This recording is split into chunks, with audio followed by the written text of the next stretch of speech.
Hello students, welcome to my YouTube channel Anshul maths study point. आज हम त्रिकोणमिति के बारे में पढ़ाएंगे, जो चैप्टर 8 आपका बहुत इम्पॉर्टेंट है, जो 10th क्लास में सबसे ज़्यादा पूछा जाता है। हाँ, मैथ्स क्लास 10th में अब हम चैप्टर 8 पढ़ाएंगे, त्रिकोणमिति का परिचय। पहले जान लीजिए त्रिकोणमिति क्या होती है। त्रिकोण का मतलब होता है तीन कोण का परिचय अब हम बताएंगे। तो जैसे कोई त्रिभुज है, मान लीजिए समकोण त्रिभुज है, जिसका एक कोण 90 डिग्री यानी 90 डिग्री का होता है। इसमें हम तीनों कोण के बारे में और उसकी भुजाओं के बारे में जानकारी पाएंगे, तो इसको बोलते हैं त्रिकोणमिति। त्रिकोण का मतलब तीन कोण और उसकी भुजाओं के बारे में जानना किसी त्रिभुज के।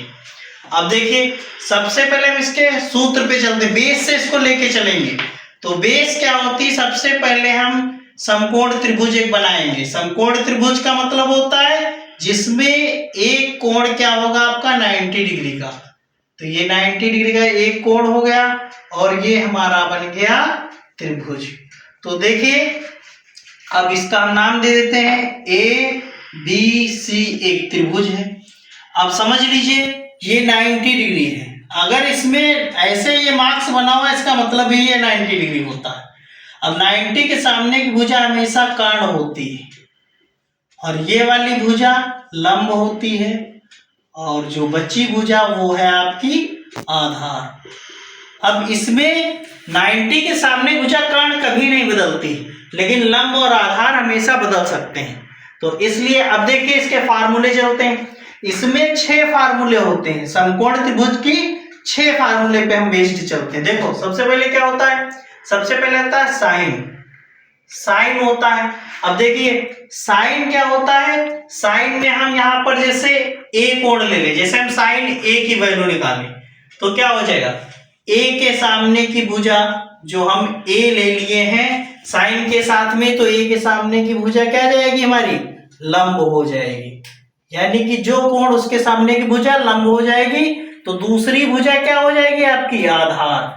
सबसे मेन बात आपको क्या समझना है, जैसे साइन या कॉस है आपके, उसके सामने ही इसके साथ में कौन सा कोण है, ए है, तो ए के सामने भुजा लंब हो जाएगी, दूसरी आधार हो जाएगी, और 90 के सामने भुजा हमेशा कर्ण होती है। अब ये साइन ए का फार्मूला समझ लीजिए। साइन ए का फार्मूला क्या होता है, साइन का मतलब होता है सम्मुख भुजा यानी सामने वाली भुजा, सम्मुख भुजा, और बटे में यानी डिवाइड में क्या हो जाएगा, कर्ण। तो अब आपका इसको हम क्या बोलेंगे, सम्मुख भुजा यानी आपको इसका नाम क्या देंगे, लंब, और बटे में कर्ण हो जाएगा। तो अब देखिए इसमें लंब क्या है आपका, लंब भुजा BC है, और कर्ण क्या है, कर्ण 90 के सामने भुजा AC है। इसी प्रकार से अब हम क्या निकालेंगे, अब हमारा दूसरा फार्मूला होता है कॉस ए। कॉस ए होता है आधार बटे में कर्ण, तो आधार बटे कर्ण होता है। अब हम इसमें देखेंगे आधार कौन सा है। आधार देखिए ए के लिए लंब ये हो गई हमारी भुजा, तो आधार क्या है आपकी, AB, तो आधार हो गई आपकी AB, बटे में कर्ण क्या है, कर्ण कभी नहीं बदलेगा, कर्ण यही रहेगा इस एंगल के लिए। देखो 90 एंगल के लिए हमेशा कर्ण यही रहेगा, जहां पे 90 अगर ये है तो इसके सामने भुजा कर्ण होगी। अब इसके बाद आता है tan। tan हमेशा हम क्या करते हैं, साइन बटे कॉस कर देते हैं, ये हमको याद रखना पड़ेगा, साइन बटे कॉस। साइन हमारा कितना आया था, लंब बटे कर्ण, और कॉस कितना है हमारा, आधार बटे कर्ण। अगर हम tan की वैल्यू हमेशा निकालें तो एक बात याद कर लीजिए, tan मतलब होता है साइन बटे में कॉस। तो अब हम साइन की वैल्यू कितनी है, साइन है हमारी लंब बटे कर्ण, तो लंब बटे कर्ण साइन है हमारे पास, और दूसरा क्या है हमारे पास में कॉस। कॉस क्या है, आधार बटे कर्ण, आधार बटे कर्ण। अब इसको हम सॉल्व करके से tan की वैल्यू निकाल सकते हैं। जैसे लंब बटे कर्ण हमारे पास लिखा, ऊपर वाला हमने ऐसे टर्म लिख लिया, और नीचे जो हमारा ये भाग में है, जब कोई चीज भाग में होती है हम गुणे में ले जाते हैं तो क्या करते हैं, कर्ण ऊपर हो जाए पलट जाएगा, हर अंश में चला जाएगा, और अंश किस में आ जाएगा, हर में। देखो कैसे, ये हर था तो ऊपर चला गया, अंश में आ गया, और अंश जो था नीचे आ गया हर में। कर्ण कर्ण कट जाएगा तो हमारे पास क्या आ जाएगा, लंब बटे आधार। तो ये फार्मूला आपका तैयार हो गया किसका, tan का। तो tan में आपका क्या बन जाएगा, tan में बन जाता है आपका लंब बटे आधार। ये भी बात याद कर लीजिए, लंब बटे आधार।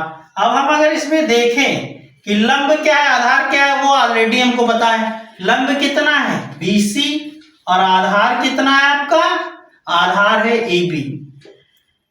अब इसके बाद में हम tan के बाद में cot इसी से निकाल लेते हैं। देखो कैसे, cot इक्वल टू क्या होता है, cot में हम हमेशा tan को पलट देते हैं।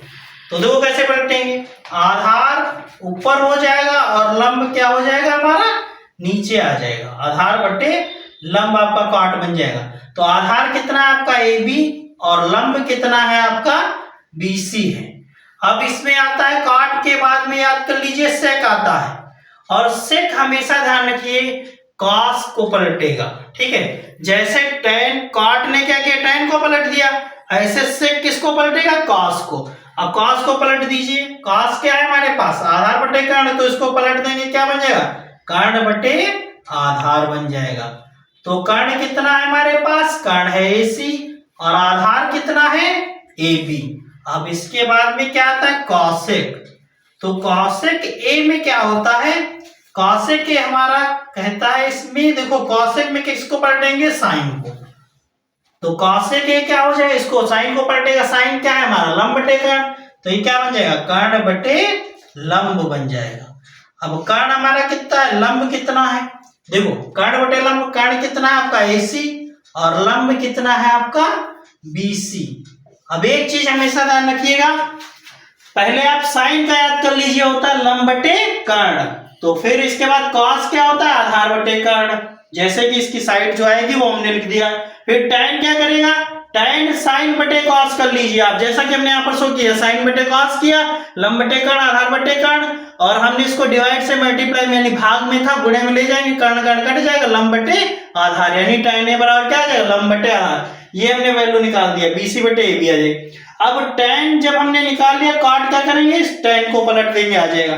फिर से cos को पलट दिया आ गया, फिर cosec sin को पलट देंगे, आपका इतना आ जाएगा। यही फार्मूले आपको याद करने हैं।